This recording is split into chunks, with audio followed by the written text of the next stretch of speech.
안녕하세요. 경상북도 다양한가요센터 사회수업을 맡고 있는 정한식입니다. 벌써 11번째 수업이 되었네요. 이제 5학년 2학기 역사 수업과 관련된 내용들을 여러분들하고 이야기 나눠볼 시간이 되었습니다. 첫 번째 2학기의 첫 번째 시간은요. 여러 나라의 등장과 발전이 되겠습니다. 고조선과 삼국시대에 관련된 이야기입니다. 역사 수업인 만큼 선생님이 역사 이야기를 들려드듯이 수업을 할 테니까 편안히 들어는 주제 관련된 내용들은 꼭 암기해 주길 바라겠습니다.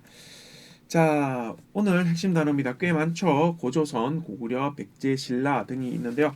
고조선, 고구려, 백제, 신라란 단어 자체를 모르는 친구는 없을 겁니다. 그와 관련된 오늘의 이야기들을 꼭 외워주시길 바라겠습니다.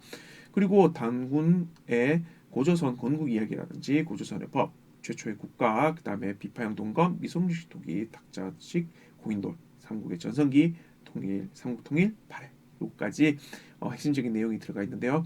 요 검은색의 단어들은 위에 빨간색의 굵은 내용들과 다 연결이 되니까 이것들을 연결할 수 있는 것이 이해이고 그 내용들을 암기해 주는 것까지 잊지 말아야 할 것 같습니다. 자, 그러면 바로 이야기 들려드리겠습니다. 자, 우선 단군의 건국 이야기부터 한번 볼까요? 단군의 건국 이야기는 여러분들이 많은 친구들이 이미 알고 있으리라고 봅니다. 그런데 거기에 그치지 말고요. 건국 이야기를 통해서 그 시대, 즉 고조선 시대의 문화나 혹은 유물, 유적들도 함께 살펴보면 더욱 좋을 것 같습니다. 자, 그럼 건국 이야기를 쭉 들려줄게요. 우선 환웅이는 하늘나라에서 환인의 아들로서 있었는데요. 지상 세계에 대한 관심이 매우 많아서 환인의 허락에 의해 가지고 환웅의 여러 환웅을 따르는 사람들과 함께 지상으로 내려오게 되었죠. 이야기에서는 그 하늘의 신이 내려왔다고 하지만 실제로는 환웅이 속한 부족이 이동했다라고 보는 것이 더 맞겠죠, 그죠?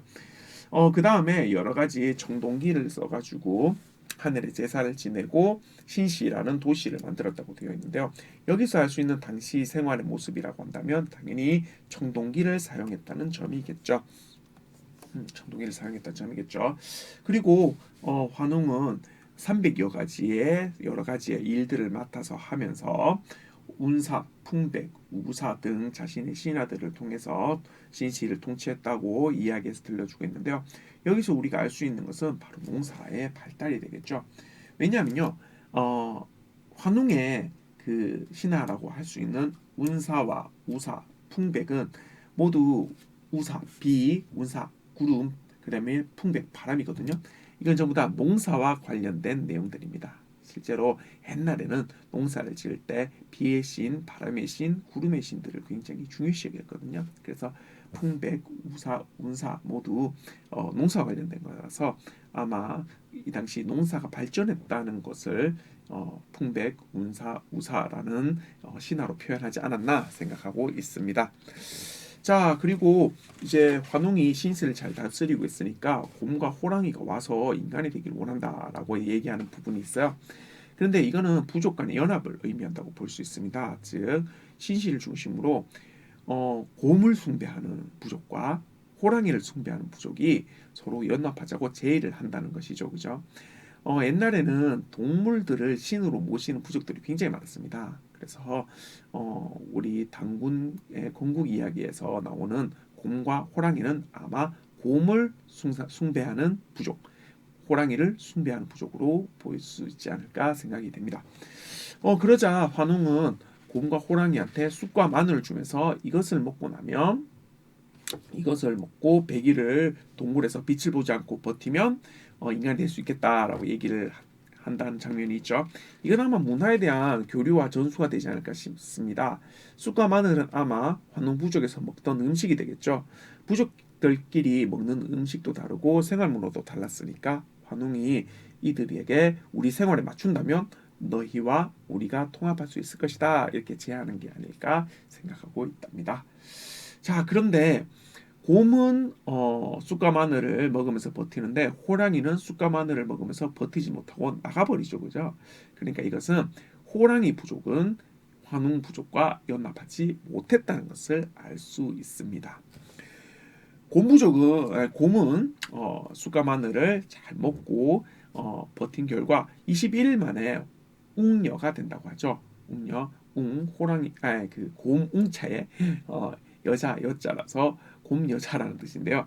아마 곰 부족이 환웅 부족과 연합하는데 성공했다라는 점을 아마 표현한 내용이 아닐까 싶습니다. 그래서 호랑이 부족과 곰 부족이 동시에 환웅 부족과 함께하길 원했지만 호랑이 부족은 어떤 이유인지 빠지고 곰 부족이 환웅 부족과 연합을 했지 않았나 생각이 듭니다. 자, 여기 보면 이제 웅녀가 이제 환웅하고 결혼을 하는데 그럼 자기도 나중에 고인돌에서 묻힐 수 있겠지라고 생각을 하고 있는 장면을 선생님이 그려봤어요. 왜냐하면 그 당시는 우리 고조선이 만들어지고 고조선이 유지되는 대부분 시간은 청동기 시대였기 때문에 이때 지배층들은 고인돌이라는 곳에 묻혔어요. 혹시 고인들 아는지 모르겠지만 큰 돌 위에다가 더 큰 돌을 가로로 놓은 이 형태의 유적을 말합니다. 그래서 그 당시에는 지배층들이 죽으면 고인돌에 묻혔다. 어쨌든 환웅 부족과 곰 부족이 합쳐져서 새로운 나라가 형성되니 바로 이것이 단군 왕검의 나라, 즉 고조선이 된다는 거죠. 즉 신화에서는 웅녀와 환웅이 결혼해서 낳은 아들인 단군 왕검이 건국했다고 되어 있습니다. 자, 내용을 대충 살펴보면 환웅이 하늘에서 내려와서 신시라는 도시를 세우고 다스리는데 곰과 호랑이가 사람이 되길 원하자 똑같이 쑥과 마늘을 줬지만 호랑이는 이탈하고 곰만 사람이 되어서 웅녀가 되었죠. 그리고 그 웅녀와 환웅이 결혼해서 낳은 단군 왕검이 최초의 나라 고조선을 세웠다고 되어 있습니다. 이 이야기에서 우리가 좀 현실적으로 봤을 때 알 수 있는 점 뭐 있었죠? 첫 번째로 단군 환웅 부족이 이동했을 것이다. 즉 환웅 부족이 다른 곳에서 왔을 것이다. 그리고 그들은 청동기를 사용했을 것이다. 그리고 그들의 이동으로 인해서 농사가 더욱 발전했을 것이다. 그리고 부족 간 연합을 했을 거고 환웅 부족은 문화를 전수하거나 앞서 문화였겠죠. 앞서 문화를 전수했지만 호랑이 부족은 연합을 못하고 곰 부족만 연합에 성공을 해서 지배층을 형성했을 것이고 나중에는 고인돌을 묻혔겠죠. 지배층을 형성했을 것이고 그들이 만든 국가가 바로 우리나라 최초의 국가 단군 왕검의 고조선이 될 것이다 라는 점이었습니다. 이렇게 이야기에서 추출할 수 있는 현실적인 내용들 이 중에서도 특히 중요한 것은 바로 이것입니다. 청동기를 사용했다는 점, 그 다음에 농사가 발달했다는 점, 그리고 농사가 발달하고 청동기를 사용했다는 건 환웅 부족이었고 부족과 연합을 통해서 지배층이 형성되었고 최초의 국가인 고조선이 만들어졌다는 것입니다. 그래서 여러분들이 그냥 이야기로서 넘어가는 것이 아니라 이 이야기 속에서는 역사가 담겨 있다는 점도 알아줬으면 좋겠습니다.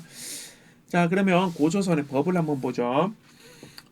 고조선이 나라가 완성되었기 때문에 나름의 법이 형성이 됩니다. 솔직히 우리가 나라와 부족 이들이 조금 헷갈릴 수 있거든요. 뭐 어떤 사람들은 크기로 하면 되잖아요. 나라는 크고 부족은 작잖아요라고 얘기하지만 작은 도시 국가라는 것도 있을 수 있잖아요. 그죠? 그래서 크기가 중요한 게 아니라 나라라고 하면 과거의 나라라면 현재는 그렇지 않지만 과거에는 왕 등 지배층이 존재하고 나름의 법이 있어야 그래도 나라라고 인정을 해줬습니다. 그렇게 따진다면 고조선도 우리나라의 최초의 국가이기 때문에 법이 있었겠죠. 어떤 법이 있었는지 한번 살펴볼까요? 고조선의 법은 8조법이라고 부릅니다. 8개의 문장으로 된 8개의 조항으로 된 법이라는 거죠. 8개의 법이 있었다는 거예요. 그런데 실제로 기록으로 남아있는 건 3개 정도 있는데요. 한 번씩 살펴보도록 하겠습니다. 첫 번째, 사람을 죽인 자는 사형에 처한다. 이에는 눈에는 눈의 법이죠. 그죠? 뭐 실수로 죽였더라도 걔도 죽는다는 겁니다. 이것은 뭐냐면 그만큼 사람을 죽이지 말라는 거죠. 다른 사람 죽이면 너도 죽어. 그러니까 사람 죽이지 마. 생명에 대해서 굉장히 강조를 하고 있습니다. 생명의 존중이죠. 그리고 두 번째 볼까요? 남에게 상해, 다치게 한다는 겁니다. 상해는 다치게 한다는 건데 다치게 하면 사람은 곡식으로 갚는다라고 되어 있습니다. 이것도 역시 생명에 대한 존중도 볼 수 있겠죠. 그 다음에 곡식으로 갚는다는 것은 당연히 농사가 발달되었다는 것도 알 수 있죠. 농사가 발달되었다는 점도 알 수 있습니다. 자, 그 다음 게 굉장히 중요한데요. 남의 물건을 훔친 사람은 노비로 삼는다. 노비라는 말은 노비가 있으면 편민이 있다는 소리죠. 그 말은 신분제가 이미 있었다는 겁니다. 신분제도가 있었다. 평등하지 않다는 거죠. 이미 신분제도가 있었고 죄를 면하려면 50만 전을 내야 한다. 아까 곡식으로 갚는 것과 비슷하게 뭔가를 내야 된다는 거죠. 만 전이라고 하면 이건 화폐 단위거든요. 즉 돈과 관련된 개념이 이미 있었다. 하는 것도 알 수 있습니다. 즉 고조선의 법 최초의 나라라는 의미로 될 수 있죠. 왜냐하면 나라에는 법이 있어야 되니까요. 그런데 또 그 법 속에서도 이 세 가지 면에서는 여러 가지 고조선 사회를 엿볼 수 있는 부분이 있습니다. 생명을 존중했다는 점, 농사가 발달됐다는 점, 신분제도가 있었다는 점, 그리고 돈의 개념이 분명히 있었다는 점. 이 부분을 여러분이 좀 기억해 주면 좋겠네요. 자, 그러면 또 볼까요? 고조선의 영토와 관련된 내용들입니다. 우리 고조선은 최대 영토는 한반도의 북부와 그리고 요 만주 지방이 아닐까라고 추측을 하고 있습니다. 요 정도 되지 않을까라고 추측을 하고 있어요. 이유는 뭘까? 그 근거가 있을 거 아니에요. 우리 고조선은 청동기 시대였습니다. 청동기 시대였는데 중국도 청동기 시대였거든요. 근데 중국의 청동기 시대 유물과는 전혀 다른 유물들이 발견이 돼요. 그 특징적인 게 첫 번째 비파형 동검 칼인데 중국 칼은 조금 이렇게 생겼어요. 직선으로 좀 생겼거든요. 직선으로 크게 생겼고 요 손잡이가 달려 있고 이런 식이었어요. 근데 우리는 보면 이렇게 비파라는 악기처럼 이렇게 볼록하게 생겼잖아요. 그죠? 이게 확실히 다릅니다. 모양 자체가 달라요. 즉 같은 청동기지만 우리나라의 청동기는 비파형 동검이고 그 비파형 동검이 의 분포가 바로 우리나라 고조선의 영토가 아닐까 우리는 추측할 수 있습니다. 자, 또 고조선에서만 주로 썼던 토기가 하나가 미송리식 토기입니다. 위에는 볼록하게 펼쳐져 있고 오므라져 있다가 아래는 둥글둥글하게 표현되어 있고 옆에 손잡이가 있는 이 토기를 고조선에서 굉장히 많이 썼다고 해요. 이를 미송리식 토기라고 하는데 역시 미송리식 토기가 분포되어 있는 것이 바로 고조선의 영토가 되겠죠. 자, 탁자식 고인돌도 있습니다. 탁자식 고인돌 큰 돌을 놔두고 그 위에 또 하나의 큰 돌을 놔두는 거 이거 사진에서는 그렇게 잘 모르겠지만 실제로 가면 굉장히 크거든요. 이런 거대한 돌들을 옮기기 위해서는 많은 사람들이 필요했겠죠. 그래서 이한 지배층의 무덤이 되겠습니다. 이들은 근데 이런 고인돌들은 우리나라에는 굉장히 많아요. 다른 나라에는 그렇게 많이 있지는 않습니다. 그래서 이 고인돌의 위치가 바로 고조선의 영토가 아닐까 생각하고 있어요. 그래서 비파형 동검, 미송리식 토기, 탁자식 고인돌 이 세 가지가 분포된 곳이 바로 고조선의 영토다. 라고 우리는 추측을 하고 있습니다. 특히 탁자식 고인돌은 지배층의 무덤이기 때문에 걔네들이 발견되는 것은 바로 영토라고 볼 수 있겠죠. 그래서 이것들이 골고루 분포되는 부분이 바로 만주와 한반도 지역이 되겠습니다. 자, 이렇게 고조선의 건국의 신화, 그러니까 건국 이야기, 그 다음에 고조선의 법, 그 다음에 고조선의 영토 등을 봐서 그 고조선 시대에 썼던 유물들, 그다음에 고조선 시대의 사회 모습들을 한번 훔쳐볼 수 있었습니다. 고조선은 농사가 발달되었고 신분 제도가 분명히 있었으며 돈의 개념도 있었죠. 그다음에 생명을 존중했습니다. 그리고 그 건국 과정에서 환웅 세력과 또 원래 있었던 고움을 믿는 세력끼리 연합이 되었던 그런 나라가 아닐까 보고 있고요. 또 탁자식 고인돌과 비파형 동검, 미송리식 토기가 고조선을 나타내는 대표적인 유물들이다. 이렇게 생각하면 좋을 것 같습니다. 자, 그러면 이렇게 고조선에 대한 얘기는 마무리 짓고요. 이제 삼국시대로 넘어갑니다. 근데 고조선이 망한 거에 대해서 잠시만 좀 얘기를 해볼게요. 고조선은 어, 가장 강력했던 시기 만주를 호령하기도 했지만 점차 그 세력을 점점 좀 잃게 돼요. 중국에 있는 연나라와의 전쟁 때문에 많은 영토를 잃게 되거든요. 그리고 점점 한반도 쪽으로 밀려 들어옵니다. 그런데 그 연나라도 고구려의 위협이 되던 아니 고조선의 위협이 되던 연나라도 멸망하고 한나라가 중국을 통일하거든요. 그리고 한나라가 고조선을 위협하는데 고조선은 한나라의 그 굴복하지 않고 끝까지 독립을 버티다가 한나라에 의해서 멸망하게 됩니다. 한나라는 고조선의 옛 땅에 사군을 설치를 합니다. 그걸 한사군이라고 하는데요. 4개의 작은 나라들을 설치해서 자기네의 지배 아래 두었다라고 보면 됩니다. 그 한사군 주변에 수많은 우리나라 민족들의 나라가 만들어집니다. 고조선이 멸망하고 나서 그러면서 그 나라들 중에 일부 나라가 성장해서 이 한사군을 무너뜨리고 우리 민족의 여러 나라들을 통합해서 만들어진 시대가 바로 삼국시대가 되겠습니다. 그럼 삼국시대에 한번 넘어가 볼까요? 삼국시대라고 하면 고구려, 백제, 신라 이 세 나라가 대표적입니다. 물론 가야도 있고 이쪽에는 부여도 있어요. 그런데 이 세 나라만 대표적으로 얘기하는 나라 이유가 뭐냐면 세 나라가 그 시대에 가장 앞선 특징을 가지고 있기 때문입니다. 가야랑 부여 같은 경우는 아직 나라이긴 나라이지만 완벽한 고대 국가, 즉 왕 중심의 집권 왕 중심의 중앙 집권 국가로 부르기는 어렵거든요.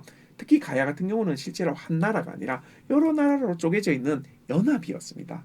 여러 나라 연합이었어요. 그래서 어떤 사람들은 고구려, 백제, 신라, 가야도 있었으니까 사국아냐라고 얘기하지만 그렇게 따진다면 가야 안에 더 수많은 나라가 있었으니까 10국, 20국, 30국 이렇게 나가야 돼요.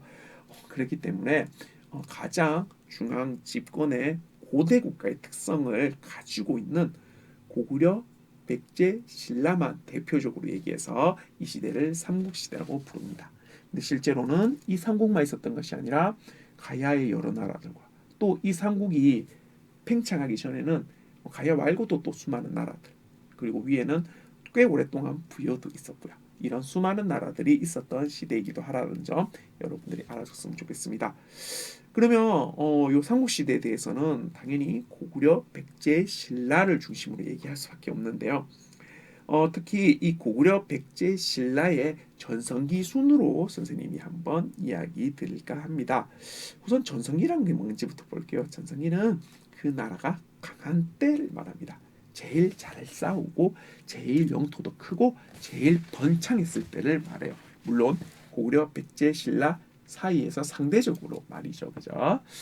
자, 우선 제일 첫 번째 전성기를 맞이했던 나라는 백제입니다. 백제. 백제는 가장 첫 번째 전성기를 맞이했는데요.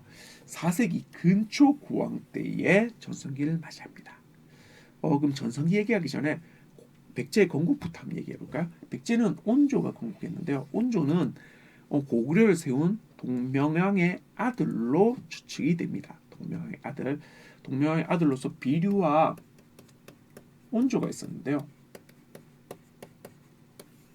이 둘이 고구려를 두고 남쪽으로 내려와서 그의 어머니인 소선호와 함께 남쪽으로 내려와서 세운 나라가 바로 백제입니다. 조금 더 구체적으로 얘기해 주자면 비류는 미추홀이라는 곳에서 나라를 세우고 온조와 어머니인 소선호는 지금의 현 서울 남쪽 지방에 십제를 세우는데요. 나중에 비류가 세운 이 미추홀이 나라 기능을 제대로 못하자 이 나라 둘이를 합쳐서 백제라고 부르게 되었다는 겁니다. 자, 요 내용이 조금 어렵다면 백제란 글자가 가려졌네요. 여기다 백제를 쓸게요. 어렵다면 고구려에서 내려온 온조가 세웠다. 이 정도만 기억해줘도 충분합니다. 그리고 온조가 건국한 이후 한 3, 400년 후에 근초 고왕이 전성기를 맞이합니다. 몇백 년간 이 작은 땅에서 점점 성장하던 백제는 근초고왕에 의해서 엄청 성장하게 되는데요. 근초고왕은 그 당시에 처음에 나라가 이제 즉위를 했을 나라의 왕으로 즉위를 했을 때 고구려가 강력한 나라임을 직감적으로 느꼈습니다. 고구려는 사실 전성기는 백제 다음이라고 하지만 삼국시대 내내 좀 굉장히 강력한 나라였거든요. 그래서 고구려와 맞대결을 할 거라고 생각을 했어요. 그 당시 근초고왕이 왕이 됐을 때는 이 한강 주변과 이 충청도 요 부분이 백제의 영토였습니다. 그래서 고구려와의 한판 대결을 염두에 두던 근초고왕은 우선 가야 지방을 공격해서 이 가야가 자신과 자신의 뒤를 치지 못하도록 단도리를 해두는 정도로 놔둡니다. 그리고 가야와 교역을 하고 있던 왜와 교류를 시작합니다. 그 당시 왜 현재 일본은 문화적으로 발달하지 못했기 때문에 근초고왕이 여러 문화를 전수해주고 또 삼국시대 때부터 시작됐던 철기 문화를 일본에게 선물해주면서 왜를 백제의 든든한 우군으로 백제의 친구로 다져두게 되죠. 그리고 거의 끝나는 것이 아니라 가야와 왜의 군대를 동원해서 여기 전라도까지 자신의 영토를 넓혀갑니다. 그래서 전라도와 가야지방 그 다음에 요 부분을 모두 자기 영향권 안에 속하게 하고 바다 건너 왜와도 교류해서 충분한 자신의 친구들을 만들어 두는 거죠. 그리고 나서 고구려와의 한판 결전을 벌이는데요. 당연히 그 과정에서 가야와 왜의 지원을 받았던 것 같습니다. 그러면 이 공격에서 고구려는 당연히 백제에게 충분히 이길 수 있으리라고 생각을 했지만 백제에게 크게 패하여 평양성까지 평양성 앞까지 근초고왕이 진출하게 되고 당시 고구려 왕이 죽게 되는 사건까지 벌어지죠. 그래서 고구려는 백제를 천천지 원수로 여기게 됩니다. 자, 그 다음에 고구려의 전성기를 한번 볼까요? 백제가 크게 성장하고 이제 근초고왕이 죽고 나서 바로 고구려의 전성기로 넘어가게 됩니다. 고구려는 백제 근초고왕에 의해서 고구려 왕이 죽게 되죠. 그래서 또 이 중국 쪽에 있었던 연나라, 전연이라는 나라에 의해서 또 공격을 받아서 크게 위축됩니다. 이 요동 지방도 전연에 의해서 다 뺏기게 되었고 당시 백제에 의해서 평양성 앞까지도 다 뺏기게 되었었잖아요. 그렇게 많이 쪼그라들었습니다. 고구려가. 그런데 그 이후 소수림왕이라는 왕이 나라의 기틀을 다졌고요. 그 이후에 광개토대왕이 왕이 되면서 전성기를 맞이합니다. 먼저 전년의 뒤를 이은 후연을 공격하고 그 위에 거란 등 북방 민족들을 적극적으로 공격해서 요동을 비롯한 수많은 만주 지방의 땅을 확보했고요. 그 다음에 자신의 철천지 원수라고 불릴 수 있는 이 백제와의 결전을 통해서 이 한강 유역 앞까지 영토를 크게 확장하게 됩니다. 그래서 한강 유역 위와 만주 지방에 걸친 수많은 큰 영토를 광개토대왕이 확보하게 되는 거죠. 광개토대왕의 이런 활약으로 사실 백제는 그 왕이 직접 광개토대왕 앞에 무릎을 꿇고 황복하는 그런 일도 벌어졌고요. 그 다음에 요서 지방에 있었던 후연은 고구려의 공격에 의해서 크게 위축되어서 결국 나라가 멸망하기도 합니다. 자, 이렇게 크게 성장한 광개토대왕의 고구려 전성기는 다음 왕인 장수왕 때도 이어집니다. 장수왕은 처음에 외교를 굉장히 잘했어요. 그래서 중국의 여러 나라들과 외교를 통해서 중국끼리 서로 싸우는 와중에 어느 편도 들지 않는 중립 외교로 우선 나라를 굳건히 지켰습니다. 그리고 나서 백제에 대한 본격적인 공격을 더욱 강하게 밀어붙이죠. 물론 백제를 공격을 하면 뒤쪽에 있는 중국 세력들이 공격을 하면 어쩌나 싶었지만 아까 말했죠. 장수왕의 뛰어난 외교로 중국과의 관계를 돈독히 다졌다고 했죠. 그리고 이 백제를 공격해서 서울에 있는 백제 수도를 완전히 장악하고요. 충주까지 영토를 크게 확장을 합니다. 이렇게 돼서 백제는 거의 멸망 직전까지 갔고요. 수도를 함락당한 이후에 장수왕은 백제의 왕인 계로왕의 목을 잘라버립니다. 즉 죽여버리는 거죠. 옛날 백제 근초고왕에 의해서 죽었던 고구려 왕의 원한을 갚았다라고 보면 되겠습니다. 서로 복수극인 거죠, 그죠? 이렇게 수도가 무너진 이런 백제는 현재 웅진으로 수도를 옮겨서 그 명맥을 이어나가게 됩니다. 자, 이렇게 고구려는 광개토대왕과 장수왕 시기인 5세기에 전성기를 맞이하게 되었는데요. 장수왕 때에는 자기 아버지인 광개토대왕의 업적을 기리기 위해서 광개토대왕 능비를 만들었고요. 장수왕 본인 때에는 이렇게 충주까지 영토를 넓힌 기념으로 충주고구려비라는 걸 성립했습니다. 즉 이 광개토대왕 능비와 충주고구려비는 광개토대왕과 장수왕 고구려의 전성기 때의 시절을 적어놓았죠. 이 기록에 의해서 고구려에 대해서 알게 된 점이 정말 많습니다. 그 중에 확실하게 드러난 것이 하나가 고구려의 건국자 주몽에 대한 거죠. 시기상 좀 거꾸로긴 하지만 고구려 건국을 했던 주몽도 잠시만 짚어보면요.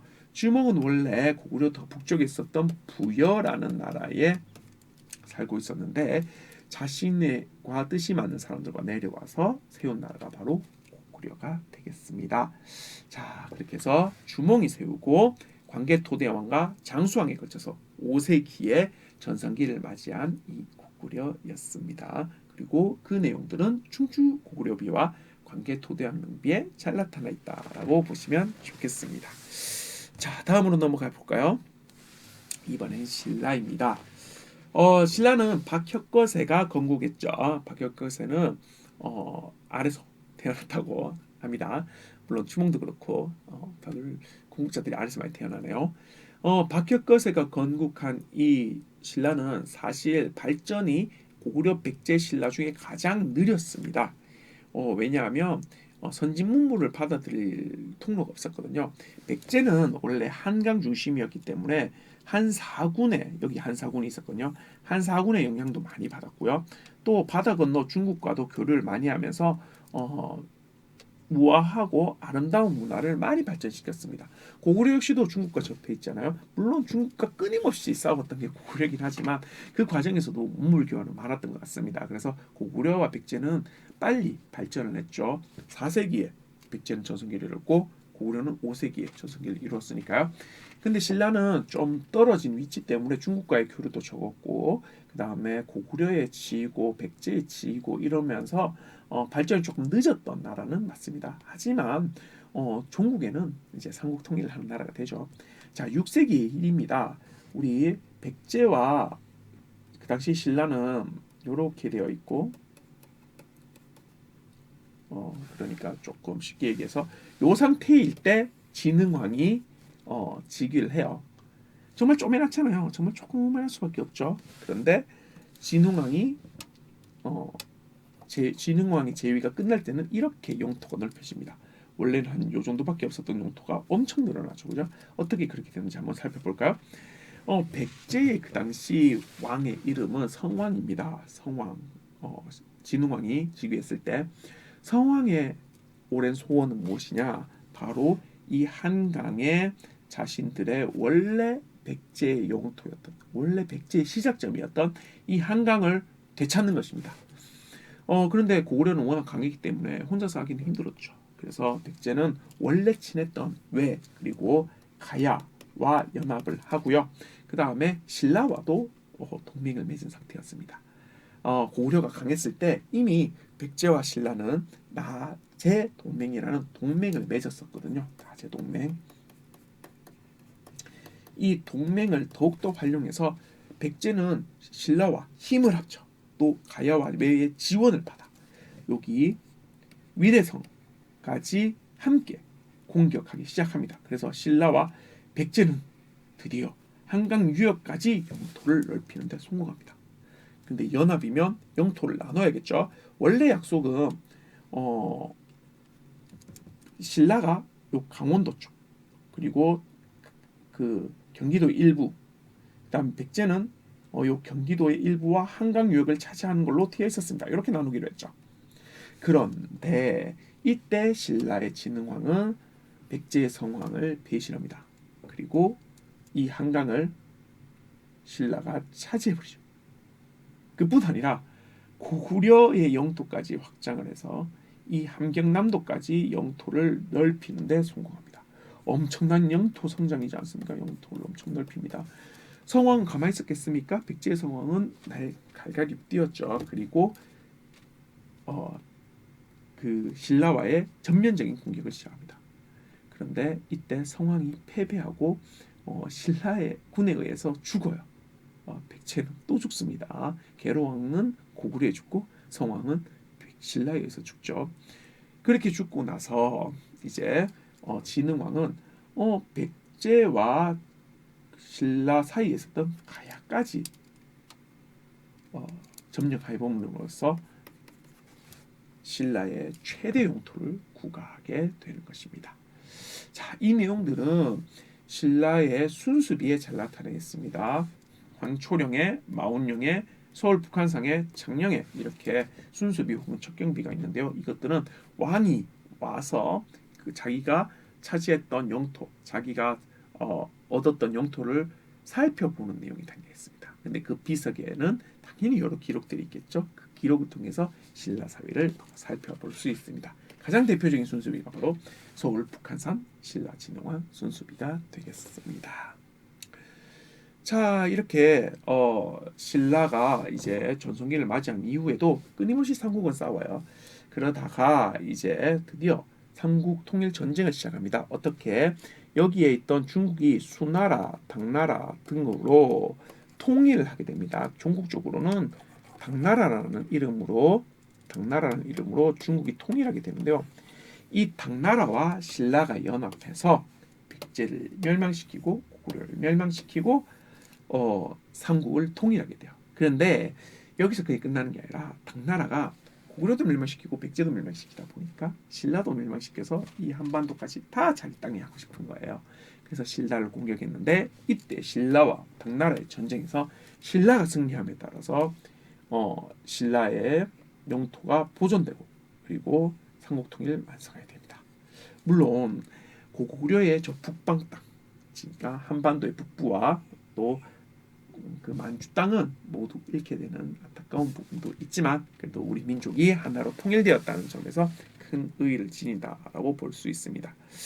자, 남쪽의 신라가 삼국을 통일했다면 북쪽의 고구려 땅은 마저 잃었다 그랬잖아요. 그 잃어버린 고구려 땅에 살던 유민들은 말갈족과 함께 발해를 건국합니다. 그래서 고구려보다도 더 큰 영토의 대제국을 세우게 되죠. 이들 발해는 고구려에 대한 의식이 매우 강했습니다. 일본에 보낸 견 고려사 목간에 보면 자기네들을 고려라고 불러요. 이 고려, 왕건의 고려 아닌가요? 아니요. 사실 고구려는 전성기였던 장수왕 때 이후부터 구자를 빼고 고려라고 자주 불렀거든요. 그래서 고구려 역사의 반은 실제로는 고려라고 많이 불렸어요. 그러다 보니까 발해는 고려 즉 고구려 왕이라고 자기는 생각을 했습니다. 즉 발해 자체가 자신들이 고려라고 불렀던 거죠. 그래서 실제 발해는 고구려 계승 의식이 분명했다. 고려를 이어받았다는 생각이 분명했다는 점을 알려드립니다. 배운 내용을 전부 정리해 볼게요. 단군의 건국 이야기를 통해서 청동기를 사용했고 부동산가 발달됐고 지배층이 형성되어서 고인도를 썼고 부족간 연합을 해서 최초 국가가 만들어졌다라는 점을 알았고요. 그 다음에 영토에서 알 수 있듯이 고조선은 탁자식 고인돌, 비파용동거, 미송리식 토기를 사용했다는 점을 알 수 있습니다. 그리고 전성기로는요 4세기 근초고왕, 5세기 고미토대왕 장수왕, 6세기 진흥왕인데 4세기는 당연히 백제, 5세기는 고구려, 6세기는 신라의 전성기가 이어졌다는 점 알아주시면 좋겠습니다. 자, 그 다음에 삼국 통일은 신라와 당나라가 연합해서 중국의 당나라입니다. 백제가 먼저 멸망하고 고구려가 멸망하고 신라와 백제가 다시 싸우죠. 당나라가 신라를 도와서 삼국의 고구려와 백제를 공격해서 멸망시켰지만 신라도 멸망시켜서 자기들이 잡아먹고 싶어해서 이에 맞선 신라와 당나라가 싸워서 신라가 승리하여 삼국 통일을 이뤘다. 이 점 알아줬으면 좋겠습니다. 자, 그럼 이제 사회 교재를 한번 살펴보죠. 몇 번 얘기하지만 당연히 다 풀고 선생님의 이 영상 나머지를 봐야 된다는 점 알고 계시죠? 자, 1번 문제입니다. 1번 고조선에 대한 내용인데요. 거기에 대해서 틀린 점을 고르는 거죠. 1번 청동기 시대에 나타나는 국가이다. 맞죠? 청동기를 썼습니다. 두 번째, 우리나라 최초의 국가이다. 그렇죠. 그 다음에 3번 환웅 부족 혼자서 만든 국가이다. 아니요. 곰부족과 연합이 있었다 그랬죠. 그래서 다양한 부족끼리 연합이 되어서 만든 나라다. 그리고 농사가 발달했다. 그거는 맞죠. 자, 다음 두 번째 문제. 이 중에서 고조선의 것과 관련 없는 것을 고르라는 겁니다. 뭘까요? 탁자식 고인돌, 비파형 동검, 미송리시 토기 모두 고조선에서 사용했던 거죠. 지배층의 무덤이었던 탁자식 고인돌, 그 다음에 청동기 시대였기 때문에 비파형 동검 그리고 미송리 토기를 썼죠. 근데 고려 견급으로 삼은 목강 같은 경우는 발해에서 만들었던 거죠. 발해왕이 자신은 고려왕이다, 즉 고려를 이어받은 왕이다라는 고려 계승의식을 보여주는 유물이라고 볼 수 있어서 3번은 답이 아니겠습니다. 답이 되겠습니다. 아닌 것을 고르는 거니까. 다음 각 시대와 지도 그리고 관련된 왕을 고르라고 되어 있어요. 요거는 다시 당연히 신라 전성기겠죠. 요거는 백제 전성기고요. 얘는 고구려 전성기입니다. 그렇다면 보면요. 신라 전성기는 진흥왕과 관련이 있고요. 6세기죠. 가장 늦었죠. 그 다음에 백제는 근초고왕과 관련되어 있고 4세기입니다. 그리고 고구려는 5세기와 관련되어 있고 광개토대왕 장수왕이 되겠네요.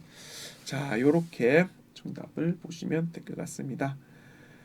오늘 여러 나라의 등장으로 고조선, 고구려, 백제, 신라 8개는 발해까지 살펴봤는데요. 여기에 핵심적인 이 빨갛고 굵은 단어들과 밑에 검정 단어들, 고조선 건국이야기, 고조선의 법, 최초의 국가, 비파형 동검, 미송리시 토기, 탁자식 고인돌, 삼국의 전성기, 한국의 통일과 연결시켜서 여러분 스스로 설명할 수 있다면 오늘 수업이 잘 된 것이라고 볼 수 있겠습니다.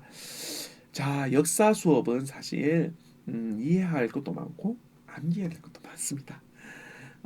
여러분들이 좀 힘들 수도 있겠지만 그래도 여러분의 기본 소양을 쌓고 또 학습을 한다는 면에서 꼭 외워둘 건 외워두시고 다음 수업에 임해줬으면 좋겠습니다. 다음 시간에 다시 만나도록 하겠습니다. 수고하셨습니다.